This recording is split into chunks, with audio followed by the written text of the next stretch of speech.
नागपूर देशाच्या मध्यभागी असलेलं शांत शहर, परंतु आज इथे सापडलाय काहीतरी असं ज्याने अंगावर काटा आणलाय। मेट्रो स्टेशनच्या शेजारी घराच्या आवारात जिवंत स्फोटकांचा साठा। पहा हा धक्कादायक रिपोर्ट। सीए रोडवरील दोसर भवन चौक, नागपूरचं गजबजलेलं आणि संवेदनशील ठिकाण। सकाळी अचानक पोलिसांना एक कॉल येतो। इथे एक संशयास्पद बॅग आहे। क्षणाचाही विलंब न करता पोलीस आणि बॉम्ब शोधक पथक घटनास्थळी पोहोचतं।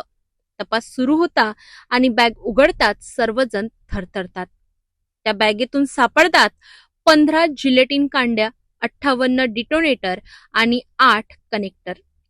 हा साठा इतका धोकादायक होता की एका चुकीचा स्पर्शही मोठा स्फोट घडवू शकला असता।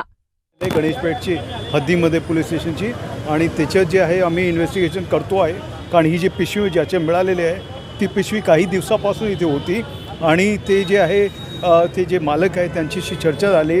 जवळपास 1 महिन्यापासून ते तिथे होते, पण त्यांनी काही सिरियसली घेतलं नाही। आज त्यांनी बाहेर जाऊन जसं बघितलं ते म्हणाले की असं होऊ शकतो आहे। मग आमची टीम आली, त्यांनी व्हेरीफाय केलेलं आहे। पैसोचे जे लोक आहेत ते पण आलेले आहे। आम्ही BDDS आमची टीम आहे, त्याचा अर्थ पुढची कारवाई आमची चालू आहे। पण अजून एक धक्कादायक गोष्ट, ही बॅग 1 ते 1.5 महिन्यांपासून त्या ठिकाणी पडून होती। मंगळवार 7 एप्रिल सकाळच्या सुमारास जिलेटिन कांड्या बाहेर दिसू लागल्याने घरमालकाला संशय आला आणि त्याने पोलिसांना माहिती दिली। पोलिसांनी अत्यंत सावधगिरीने सर्व स्फोटकं जप्त करत सुरक्षित स्थळी हलविले। सुदैवाने कोणतीही जीवितहानी झाली नाही, पण एक मोठा प्रश्न अजूनही अनुत्तरित आहे। ही स्फोटकं इथे कोणी ठेवली?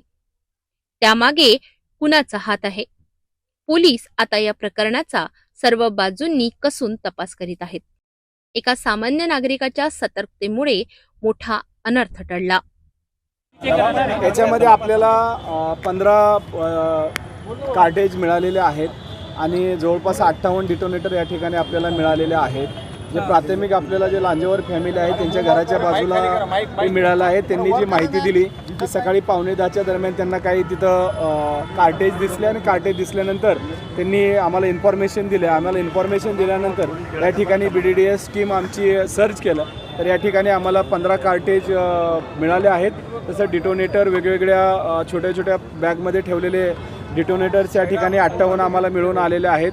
त्याच्या अनुषंगाने आम्ही त्याची काळजीपूर्वक ते वेगवेगळ्या डिटोनेटर आणि कार्टेज आम्ही वेगवेगळ्या मॅगझिनमध्ये ठेवत आहोत आणि पुढचं जे इन्व्हेस्टिगेशन आहे आमचे इन्व्हेस्टिगेशन याच्यामध्ये सुरू आहे।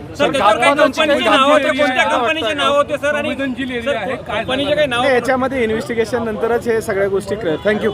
मेट्रो स्टेशनच्या शेजारी स्फोटक हा केवळ योगायोग नव्हे तर गंभीर इशारा आहे। पोलिसांच्या तत्परतेमुळे मोठा अनर्थ टळलाय, परंतु या मागचं रहस्य उलगडणं आता अत्यावश्यक आहे।